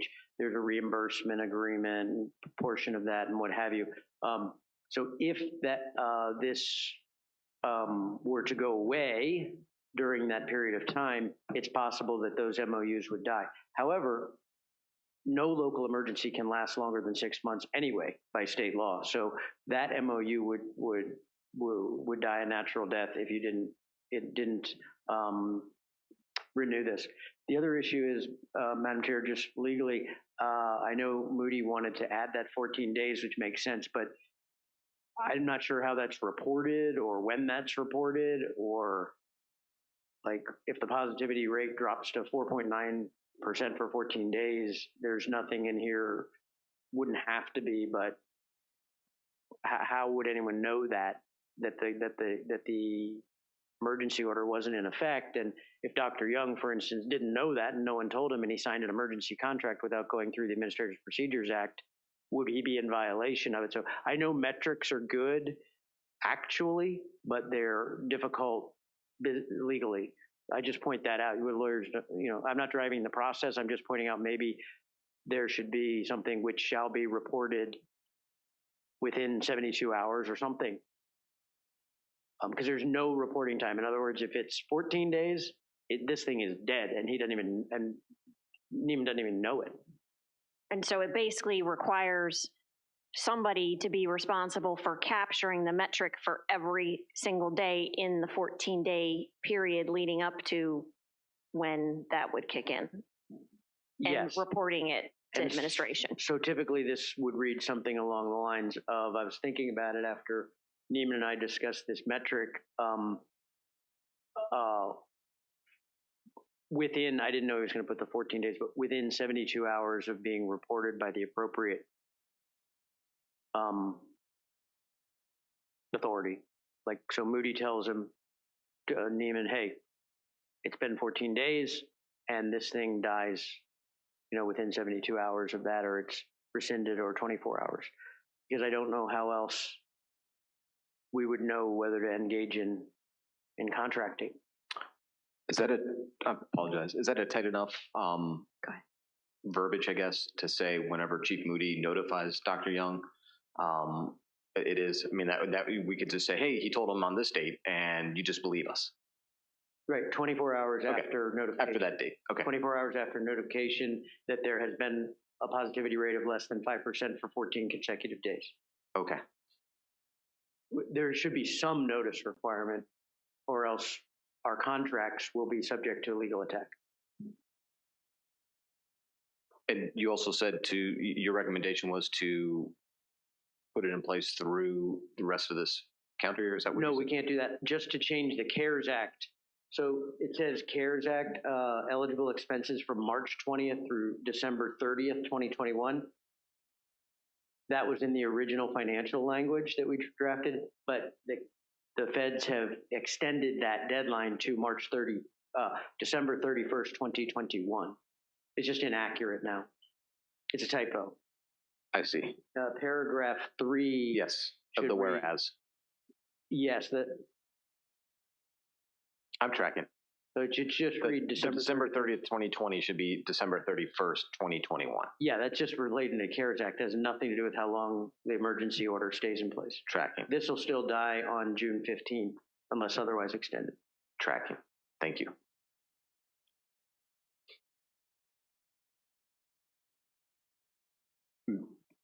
So do I have members with additional questions? Mr. Granger, you good? Mr. Stonehill?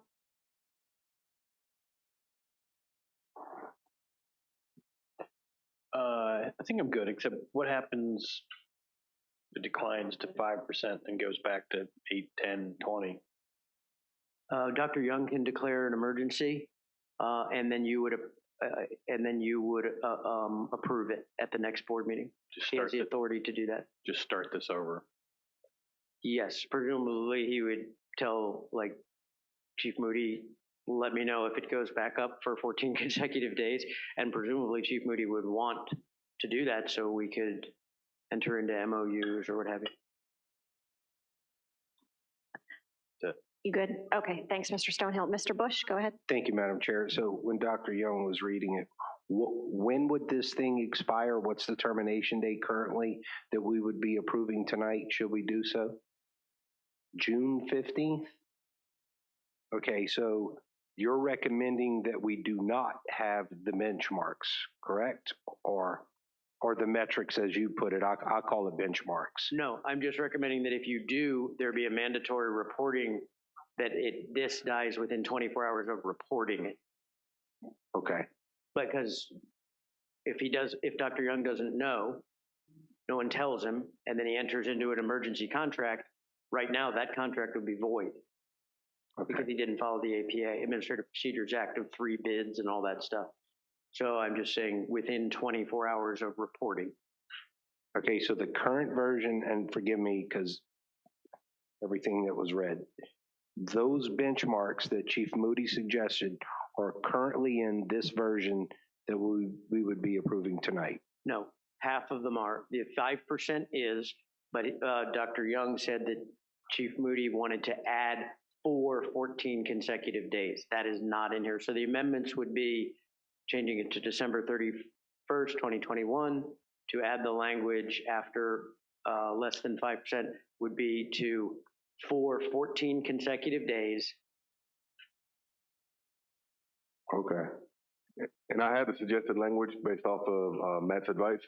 It states, this state of local emergency shall end on June 15, 2021, or when this condition of peril has abated, or within 24 hours of the Director of Emergency Management being notified of the fact the COVID-19 positivity rate in King George County declines to 5% for a period of no less than 14 days, whichever is sooner, unless otherwise extended under law.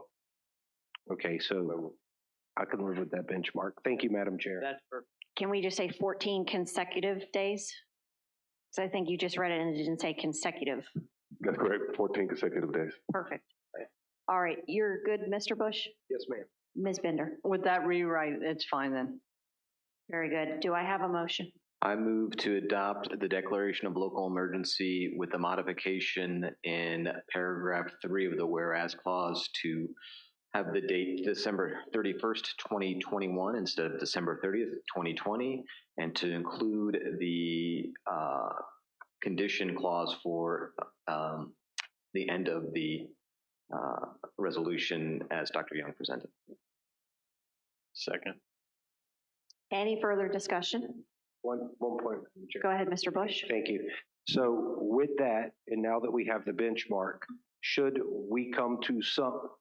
something else happen or another metric be taken into consideration, could the board independently motion to terminate the declaration of emergency even though it has an effective expiration date? Could we take that executive action to terminate it? Yes, at any time, even on a special or emergency meeting. Thank you. All right, anyone else? Ms. Bender? Mm-mm. All right, we have a motion properly seconded. No further discussion. All those in favor say aye. Aye. Any opposed? Chair votes aye. Motion carries. Dr. Young, moving on to VDOT correspondence for Fishing Pier.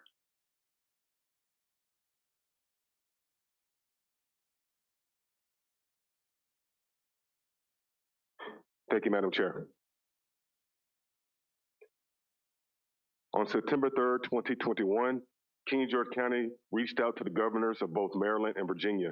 The purpose of the correspondence was to request that both offices consider leaving a portion of the Harry Nice Bridge standing so that it may save as a fishing pier. On October 27, 2020, the Virginia Department of Transportation, or VDOT, contacted the county to advise us of the fact that Governor Northam has tasked the agency to investigate the county's request. The correspondence concluded with a goal of providing the county a report of its findings no later than December 2020. On December 22nd, 2020, the county received a report of VDOT's findings. The administration now requires guidance from the board in order to continue staffing this issue. I recommend the King George County Board of Supervisors provide the county staff guidance on the desired way forward with the Harry Nice Bridge fishing pier discussion. So I will open it up for any questions from members of the board. And if you don't have direct questions, I will go ahead and entertain your discussion at this time as well. Start with me? Yep, sorry, go ahead, Mr. Granger. I don't have any questions. I'd read through the letter, so I appreciate that. My understanding, at least looking like it looks like it would be a not insignificant cost. I would possibly be interested in, I think it was talked about a possible alternative of keeping, not necessarily the whole road, but the connection point there where we could build our own wooden pier off of that point at least. Which I believe would be a much more cost-effective option than trying to maintain an old bridge and that being us responsible for that. So I'd be at least interested in maybe looking into that. But looking at the initial maintenance activities, estimated to be $500,000 to $700,000 range, the yearly cost of $15,000 to $20,000 for the inspection fees. I'd be hard pressed to try to push forward with this with our current obligations. Thank you, Mr. Granger. Mr. Stonehill? I just wanted to thank everybody that, especially from VDOT, that jumped on this, and this was a very detailed report back to us. Kind of shocked that Maryland was going to turn a bridge over to us, which is kind of shocking. I know, looking at this letter, it says that the Governor Northam tasked the folks to do it, but what more did we get more from Maryland? I mean, it's actually in Maryland. I mean, do we hear from Hogan's office or just MDTA? No, sir. No, sir, just from Northam, not from Hogan.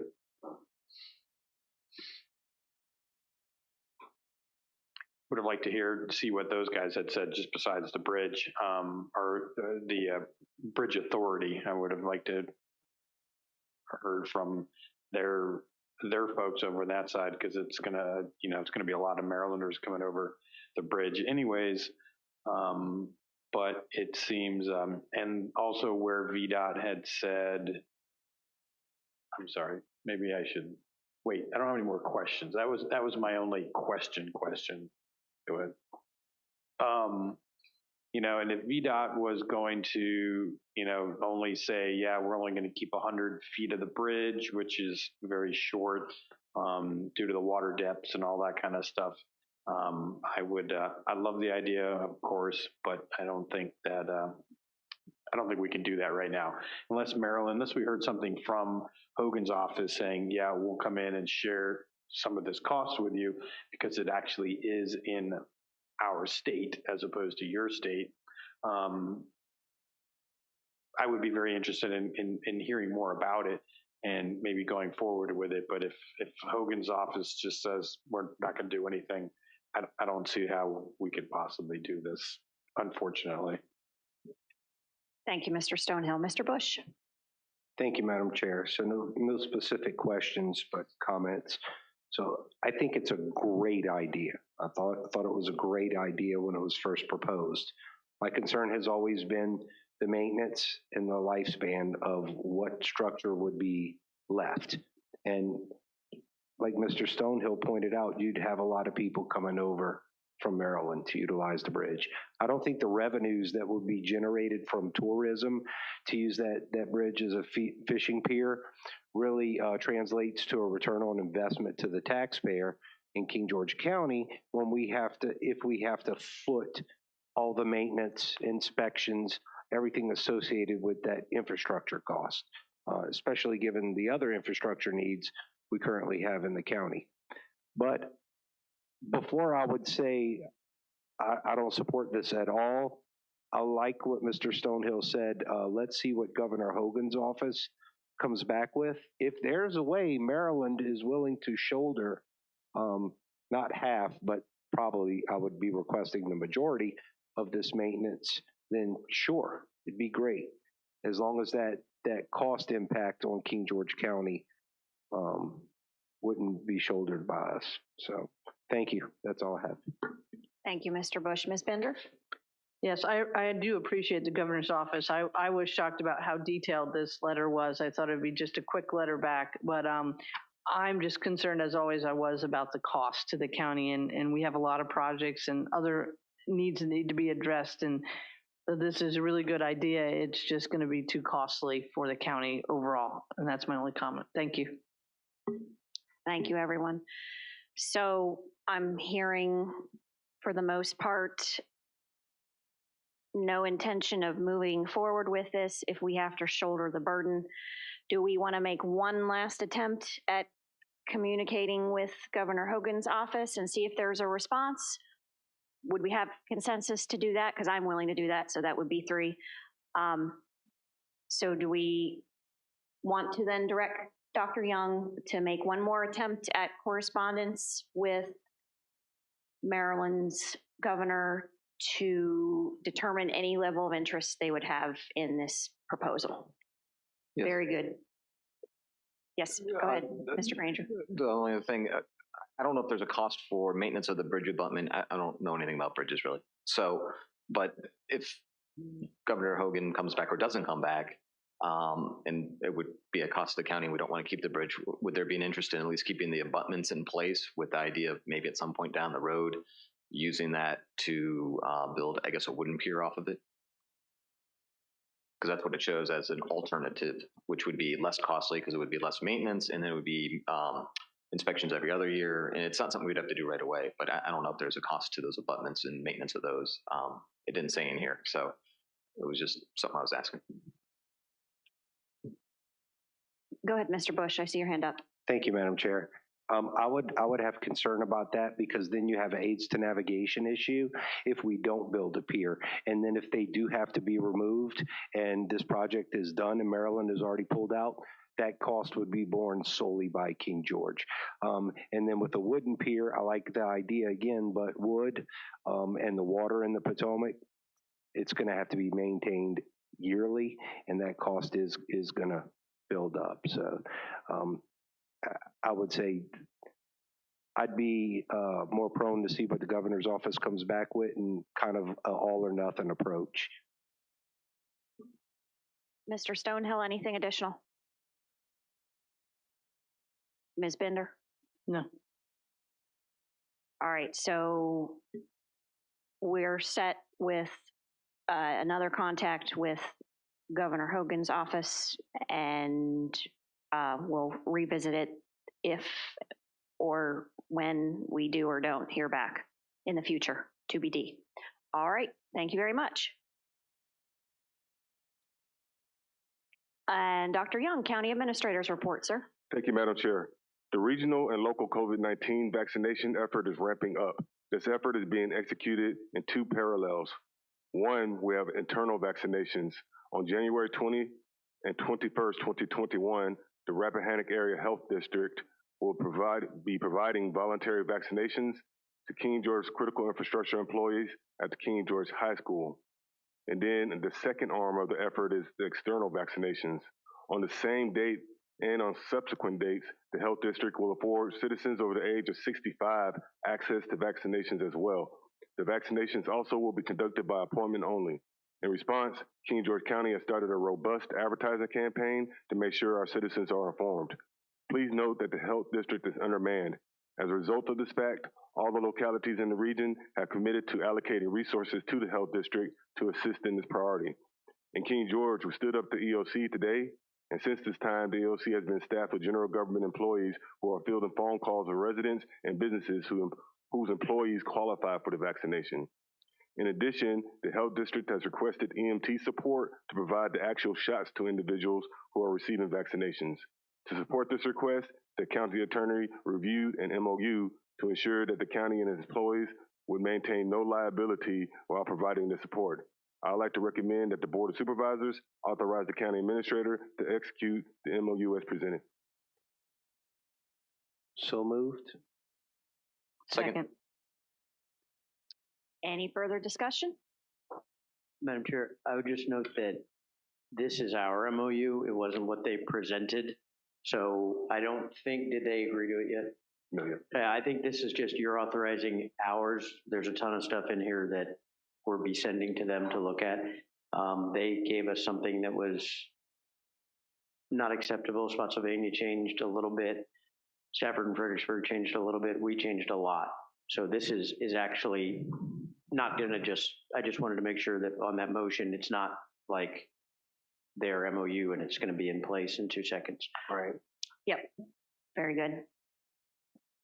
All right, any other discussion? All those in favor say aye. Aye. Any opposed? Chair votes aye. Motion carries. Bayside Ford leases county property to store the excess inventory. The lease has expired with a draft for renewal prepared by the county attorney. I would like to request the Board of Supervisors authorize the county staff to advertise a public hearing to adopt an agreement to lease the public property. Madam Chair, this one has been agreed to, and the lease did expire, but Dr. Young negotiated a written extension of it. So it did expire, but it's not expired. So we're in fine shape, and I think it's March 1st. That's correct, yeah, I think so. So we just need, because it's a disposition of land, we need a public hearing. Yep, very good. So we need a motion to authorize staff to advertise a public hearing. So we need to figure out if we want to do that at the first meeting in February or the second one. Do we have enough days on the calendar? We have enough days. I'd recommend that we do it for the second one, not for advertising requirements, but just to make sure the Freelance Star has space for us to advertise it properly. Very good. All right, so that would be February 16th? Madam Chair? Yes. There is one on, it's just a typo, just to point out, license for land use, February spelled wrong under the term. They changed that, the General Assembly. Okay. That's the new spelling. Is it the new? I'm kind of sad Governor about that. Northam. It's my month. Yep. I just wanted to point that out. Change with our flag too. So do I have, regulations? do I have a motion? I move to authorize the county staff to advertise a public hearing to adopt an agreement to lease public property for the February 16th meeting. Second. Any further discussion? All those in favor say aye. Aye. Aye. Any opposed? Chair votes aye. Motion carries. Thank you, Madam Chair. The architectural firm for the courthouse has been contracted. In order to move forward with the project, the following GL lines must be adopted and appropriated. Professional services, $1,500,000. Furniture fixtures, $1,500,000. Construction, $18,502,167. And contingency, $500,000. I recommend that the board adopt and appropriate the funding from the courthouse bond to the GL codes as presented. So moved. Any further discussion? All those in favor say aye. Aye. Any opposed? Chair votes aye. Motion carries. That concludes my report. Thank you, Dr. Young. Mr. Stonehill.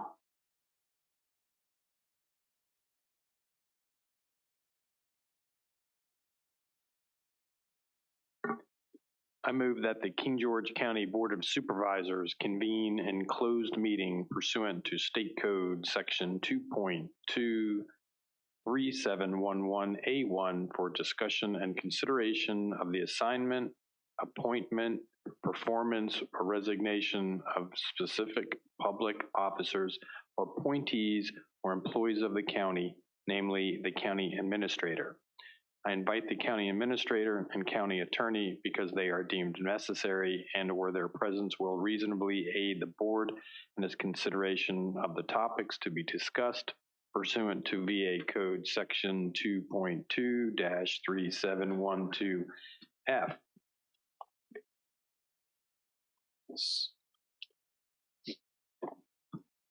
I also move that the Board of King George County Board of Supervisors convene in a closed meeting pursuant to Code Section 2.2-3711A7 for the purpose of consultation with legal counsel and briefings by staff members or consultants pertaining to the actual or probable litigation regarding Sedgwick Crossing, where such consultation or briefing in open meeting would adversely affect the negotiating or litigating posture of the public body, and VA Code Section 2.2-3711A8, consultation with a legal counsel employed or retained by public body regarding to specific legal matters requiring the provisions of legal advice by such counsel regarding Sedgwick Crossing.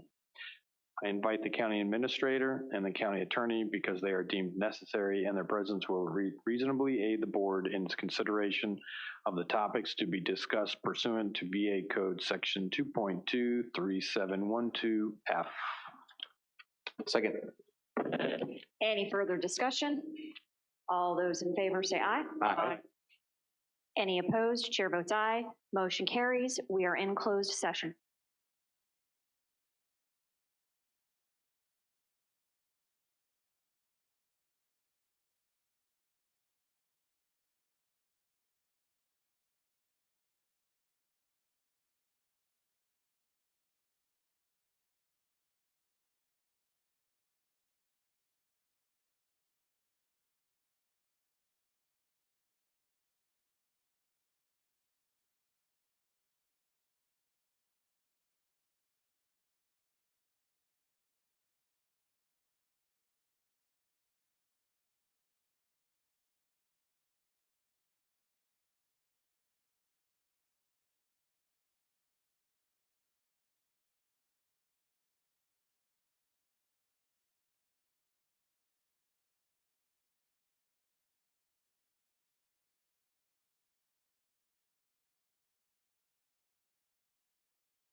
Ready, Mr. Dines?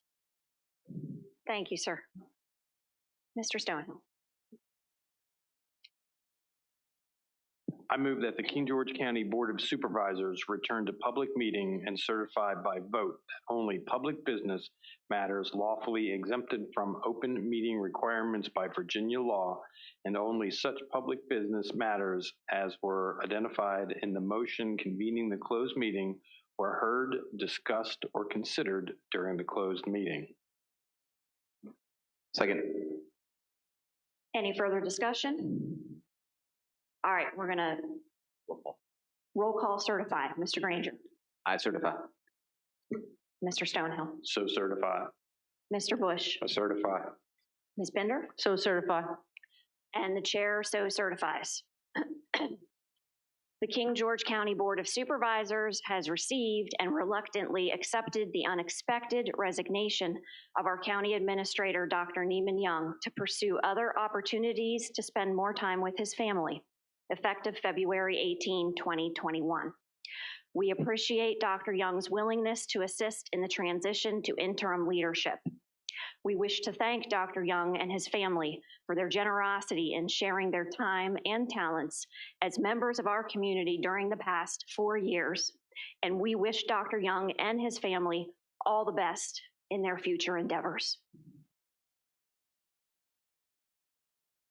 And with that, Mr. Britton, can you suggest an additional motion for us? Yes, Madam Chair. My understanding is that there would obviously be a search and an interim or acting. I would suggest the wording of a motion would be to authorize the chair and the county administrator to engage in a search for and to negotiate with a qualified candidate as acting or interim county administrator, and to bring the terms of those back to the first meeting in February for consideration by the board. So moved. Second. Any further discussion? All those in favor say aye. Aye. Aye. Any opposed? Chair votes aye. Motion carries. Do we have a motion to adjourn? Move to adjourn until February 2nd, 2021 at 6:30 p.m. in the boardroom. Second. Any further discussion? All those in favor say aye. Aye. Chair votes aye. Motion carries. We are adjourned.